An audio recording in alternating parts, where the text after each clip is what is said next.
So recently, I sat down with Scott Skamnes from Crescive Soil, who is a graduate of about 7 years ago from the Soil Food Web consultancy class, which goes really in depth on how soil microbiology works to increase plant health. And as a FC graduate or the foundational course graduate myself, I wanted to know what the inner workings of being a soil consultant were, so I sat down and interviewed Scott from his journey from start to where he is now on learning how to get into the industry and really showing farmers the best method to growing crops using the biology in the soil that helps promote the best health as possible. But first question, what was your journey from uneducated to educated soil consultant?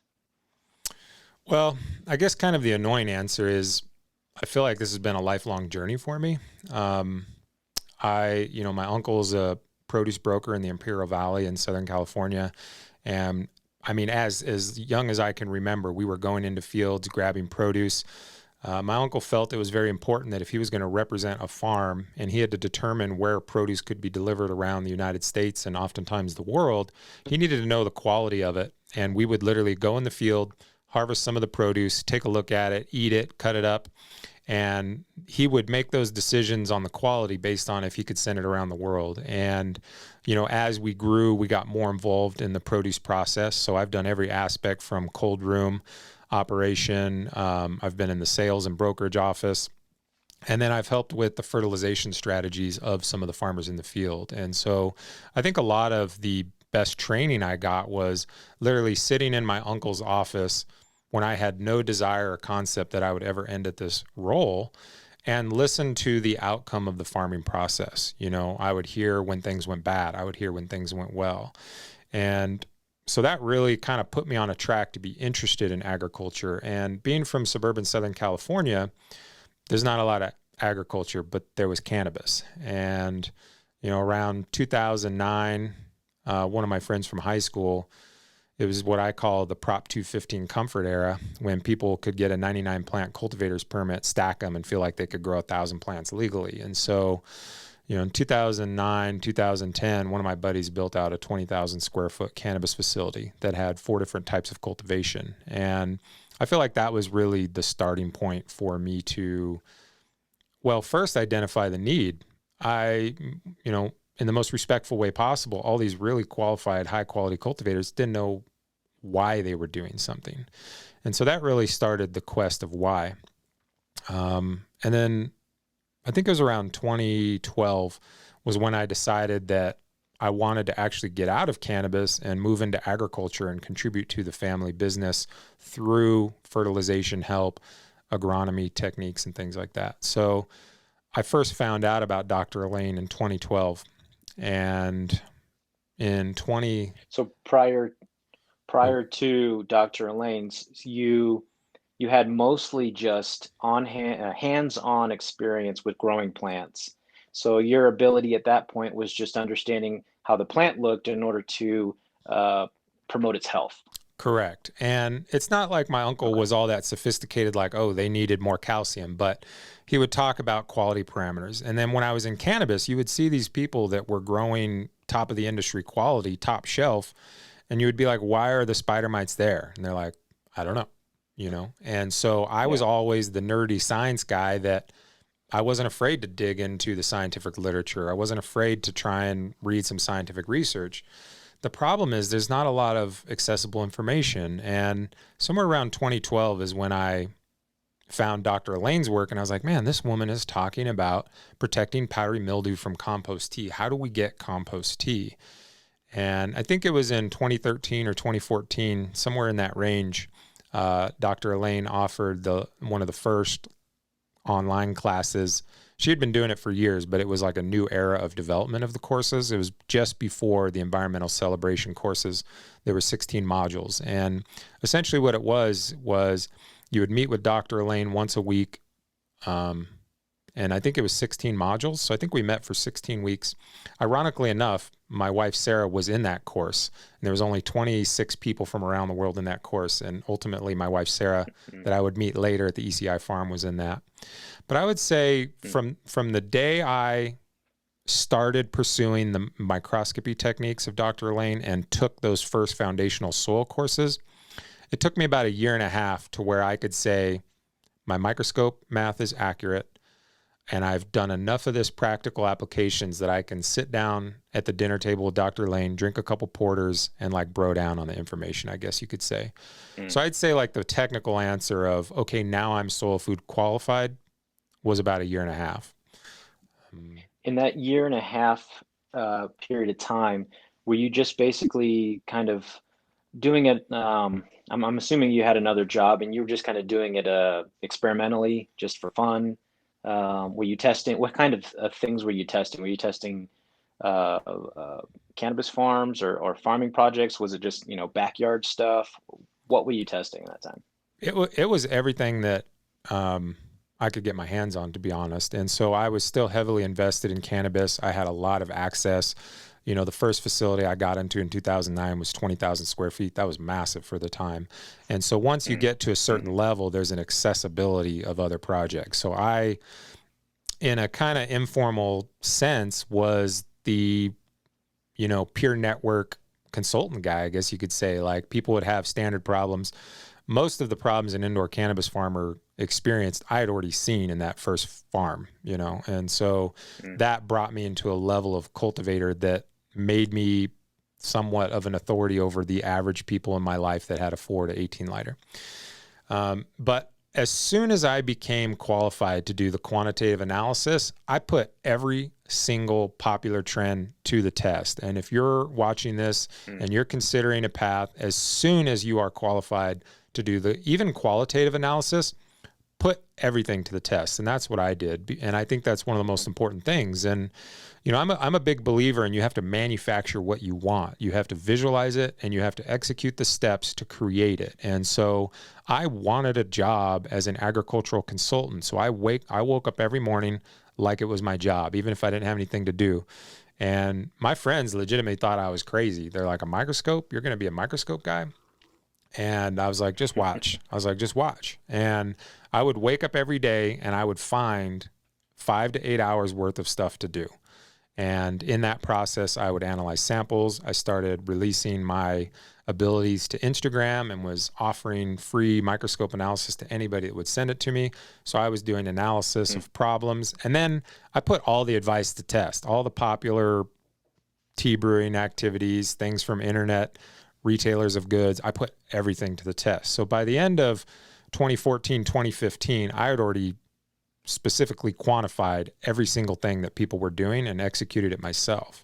I think that's one of the most important things of the success of my journey is that in mid 2014, when I got invited to the first cannabis farm outside of my peer group, I already knew what they were doing. I already knew what the problems were, and I knew what the correction were. All I had to do was execute. And I really believe that's the main part of why I was successful, is because I did the groundwork. If they were fans of XYZ from the internet, I already knew a good idea what they were going to do. I knew what the shortcomings from a biological standpoint of that predominant narrative, and I knew what to go right to.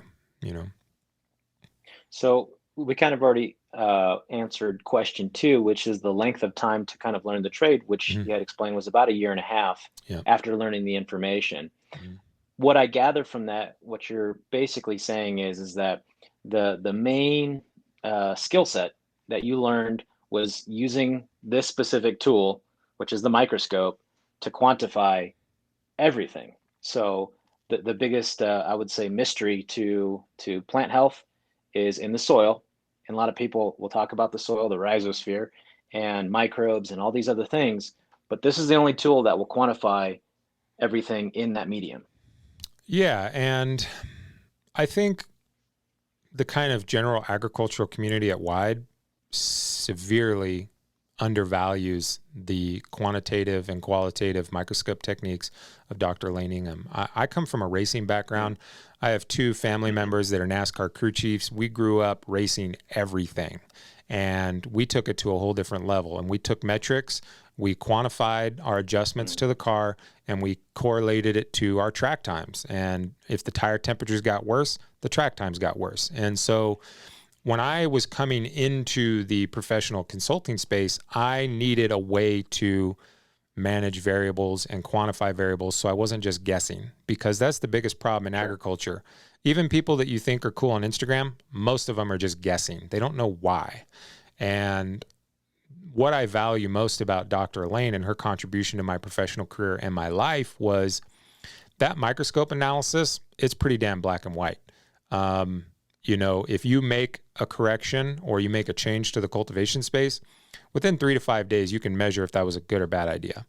And it completely moves it out of the emotional and into the data points. And for us to be successful consultants, there's a lot of emotions involved with the farmers. They have techniques that they're extremely emotionally fond of. They don't realize that their tea brewing techniques are literally the cause for all of their problems. And so if you just come in and tell them your tea brewing sucks or your tea brewer sucks, they get flat out offended. And so you have to kind of slip in the back door with a data set and you say, okay, well, let's investigate this a little bit further. And you just use the microscope quantitative analysis and you can see very clearly, look, this is what's causing the problems. And then you can make a small measurable change, quantify the results, and that and the scientific process, I'd say, like that's what Sarah and I really excel at. She comes from the nursing world where lives are on the line. I come from the black market world where lives are on the line. And, you can't just be winging it. And, there's a lot of times where farms will run into a problem and they'll exhaust the entire list of Instagram influencers and popular people, and they can't solve the problem. And a lot of times I'm the last choice, and they come to me, and so far without fail, we've been able to identify the actual problem, make the corrective action, and move towards a positive outcome using the microscope analysis along with all the other stuff that we do. Well, you're taking out the guesswork, which is the great part of it. I think what you talked about right there, the emotional attachment to specific methods may have been something that a family member who they were very close with had taught them in order to grow plants. And that may have been successful with a certain period of time or generational period of time with what was existing in the soil. But after generations of crop cycles, there may be a depletion there that's not there or doesn't exist anymore. But their emotional attachment to that same method is something that you have to combat to bring the data in to tweak it or maybe slightly change it. What it seems like you're telling me from your approach is using data and not necessarily changing everything of how the entire aspect works on that farm and their methodology, because like you said, some of those methods may be an emotional attachment to what they've been doing for generations. And so it sounds like what you're doing is mainly quantifying the data using a microscope, using tests, using things that can actually give you specific variables and their amounts in order for you to give them the proper prescription. 100%. And the reason why I was able to go right to the top of the industry and make massive influence was because I knew why I was doing things. And I think one of the biggest hangups that the kind of organic living soil realm has is there's this kind of like, I would call it a dysfunctional level of attachment to solving all problems with intuition. And I'm a big advocate of intuition. And I think that the farmer's intuition is extremely powerful. What the farmer doesn't realize is your intuition has been co-opted by commercial interest, and you are so confused that you need something to recalibrate that intuition. I feel that the microscope work that we do actually recalibrates the farmer to their intuition. And oftentimes, I would not say oftentimes, I would say literally every single time we've gone to a farm where they're trying to intuitively do everything without any sort of metric, they're not correct. There was one farm one time that somehow through intuition was maintaining soil chemistry to a remarkable degree. I mean, it was dead on to the Albrecht parameters. without any soil chemistry analysis, but then his biological stuff was way off and some of his nutritional management was way off. So even the one farmer that was keeping it in the wickets with intuition was only 33% of the total whole. And I think that we need to recalibrate ourselves so that intuition can be correct. And with matters of biology, people don't even pay attention to the fact that you're doing animal husbandry. And when you are doing tea, when you are brewing tea in a tank, you are brewing life. And it's as if a seed maker was never paying attention to sex and just did open seed runs, not paying attention to sex at all, and just release those seeds. Like, nobody would ever do that. Mm-hmm. But on a metaphorical standpoint, that's how everyone's doing their teas. And sure, you need to, and if people understood how much it varied from brew to brew to week to month to month, your head would explode. The variation is unreal. All the variables. Mm-hmm. Sure. Mm-hmm. Temperature and everything. One thing I would say that I understood from Dr. Elaine's program is that kind of an analogy to it is that there are people that are, in the medical field that their responsibility is to tend to people. There are people that are in the livestock industry that are tending to, cattle or sheep or whatever it is. And what we learn from Dr. Elaine's program is learning how to tend to these microorganisms that are everywhere, that nobody pays attention to, that if we cultivate them in the proper way, we get an explosion of available nutrients, nutrient cycling that happens and occurs under the soil where really nobody's paying attention to. But that's what we're basically doing is we're tending to those microbial livestock to do what they're supposed to do, so that there is the absolute highest level of life and the perpetuation of life between the soil life and then the plant life, which obviously in turn goes all the way up to us. Absolutely. And if people understood how much they were leaving on the table by disregarding biology, they would stop immediately. And I've taken an extremely conservative approach. Even though I had a lot of cannabis history, when I moved into the commercial space, for the first 2 years, we only gave recommendations on biological matters. We only analyzed the process, made corrections, and provided feedback. I didn't come and talk about canopy management. I didn't do soil chemistry. All I did was correct process, procedures, and the soil habitat with the microscope methods by Dr. Elaine. For those first 2 years, we legitimately worked with the top 1 to 5% of the industry. And when we came in and corrected biology and made no other changes, right off the top, 30% increase in all outcomes on the first harvest. That's how powerful this stuff is. And this is how much literally everybody is neglecting. Wow. Mm-hmm. So kind of switching gears a little bit, kind of going back to your history, one thing I wanted to ask was, you had mentioned before in previous conversations about books that you have read in order to understand chemistry, because Dr. Elaine's program goes a lot into biology.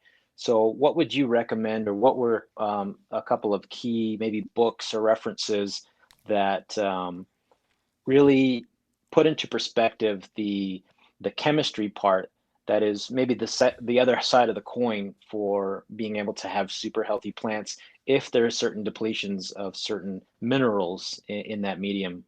Totally. And Sarah and I are both big readers. Sarah, I'm more of a researcher. I'm a little less books, more just like scientific papers, internet research, and books.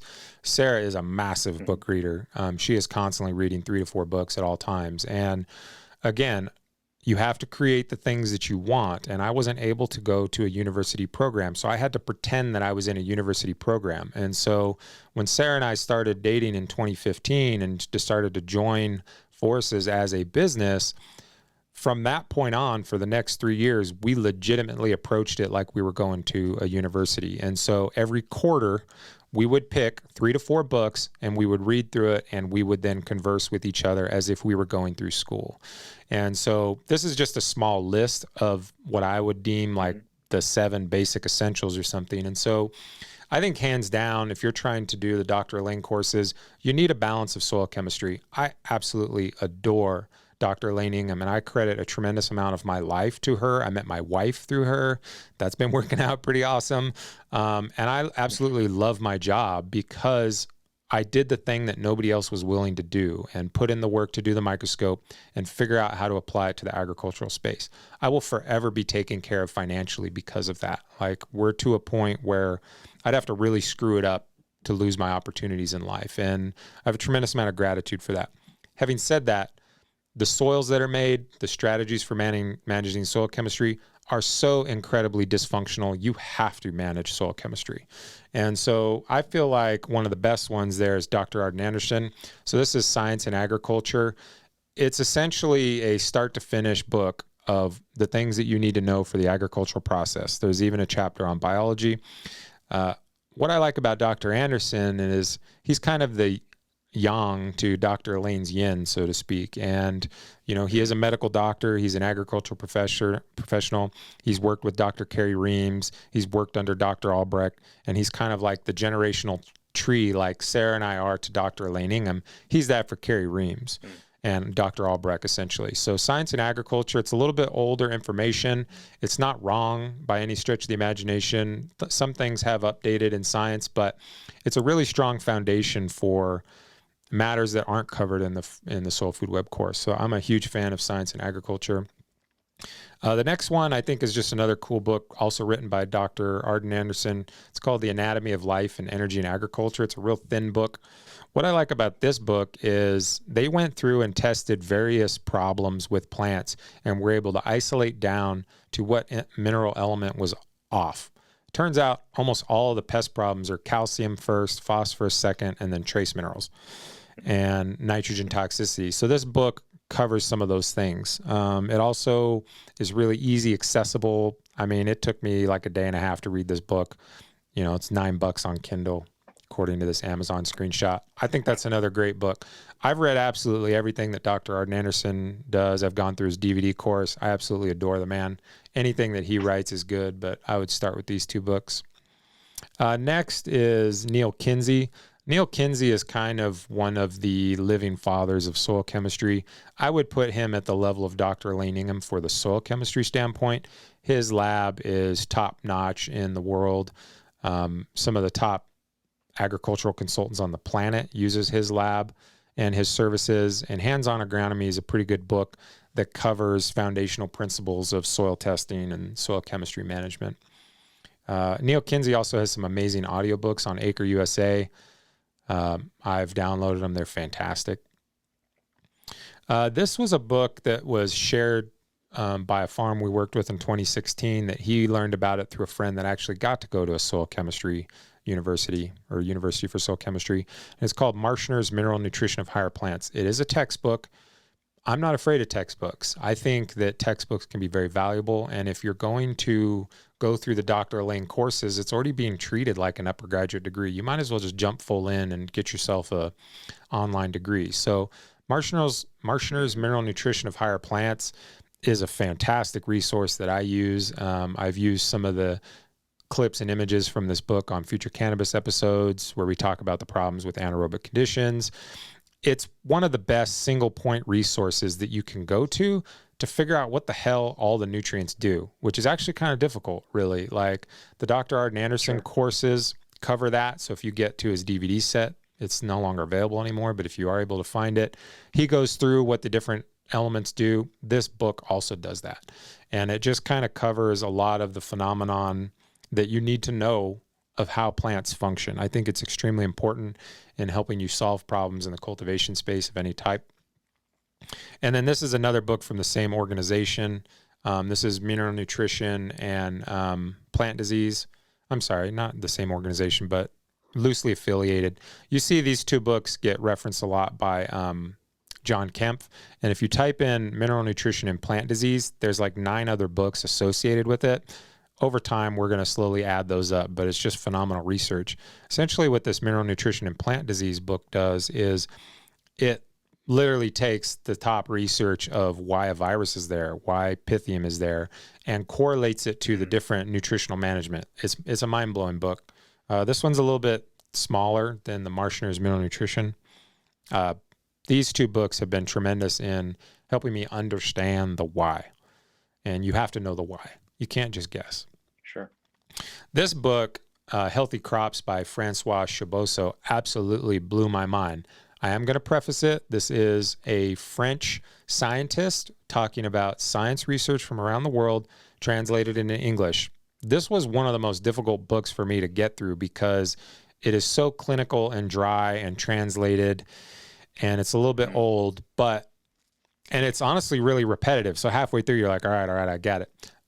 You see John Kemp cover this one a lot. Essentially what he did was he went to, clinical trials around the world that shows the actual cause for pest pressure is through the application of pesticides. And so one of Dr. Lane's major stances, look, you got to get off the pesticides. If people understood that their choice of IPM products is literally the physiological and mathematical cause for their problems, their mind would change about the process. And this book just hammers it home with research after research after research after research of the popular compounds at the time were in the lab shown to absolutely break down protein formation. So it's either proteolysis, I believe, is the word they use for protein breakdown. You heard John Kemp talking about it a lot. And so what it does when you introduce those chemicals is it takes the plant from forming proteins in a healthy way to basically turns it into a cannibalistic state, which is literally the foundation for pest and disease.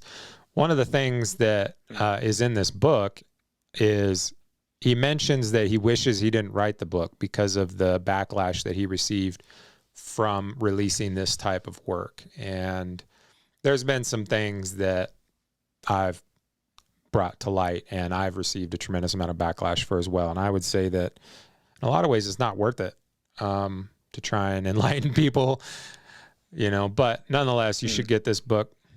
This is another book that I like. Dr. Elaine's courses give you a lot of the practical, but she can't cover all the phenomenons of biology. So this is a book that Sarah found. It's called Brock Biology of Microorganisms. I have the 15th edition. My cover doesn't look like this image, but I did match up the ISBN number, and it is the 15th edition. My cover is black with a blue dot, so I don't know what that's about. But this is just a fantastic first-year biology book that covers everything from what a cilia is to what the compounds produced are. This book helped me really understood why root aphids are there, because you can read about some of the noxic compounds they're producing in anaerobic conditions, and you can kind of follow the trail to, well, clearly these organisms are feeding on the anaerobic compounds that are produced in the root zone. I think what's cool about this book is right in there's a big old picture that clearly defines the difference between a flagellate and a ciliate. And one of the funny things about the cannabis industry is, like, if you go to like Tim Wilson Microman, people love that guy and they give him a lot of credit. They compare him to Dr. Lane as the similar level of authority. But in literally every single one of his videos, he misidentifies ciliates and flagellate. And if you open up a first-year textbook, you can clearly see the difference. And I think that shows in the cannabis industry specifically. Literally nobody's opened a book. Literally nobody has tried to check to see if the people that are deemed as authorities are actually qualified to be an authority. And that's all I've done. Like, even Dr. Elaine, I take the information for what it is. I respect her for what it is. And then I form my own opinions. I do my own research. I try to see where other research agrees with her. I try to see where other research disagrees with her. And literally, like, nobody in the last 15 years has opened up a first-year biological textbook to see if the people that they deem as authority are even within the realm of a first-year biology student that's 18 years old, and they're not. And that's just, I don't know, one of the weird things. But I would say that's my essentials book list. Like, if you're going to try and start semester one, I would start there. There's a whole bunch other that we like. There's a lot of stuff on Acres USA. There's like these family trees, like Carrie, Dr. Albrecht, Carrie Reams, under Carrie Reams is Dan Scow. Charles Walters, which those are the two guys that make Acres USA. And then there's Dr. Arden Anderson. And then under Arden Anderson is John Kempf, right? And so you kind of follow the family Sure. tree of these different sects. I've read every book from the Carrie Reams family tree, from Dan Scow, Charlie Walters. I just can't stand their writing style. Dr. Arden Anderson gets to the point. But I think it's still valuable. Every single book I've read, Mainline Farming, Ask the Plant, there's valuable nuggets. But that's where I would start for sure.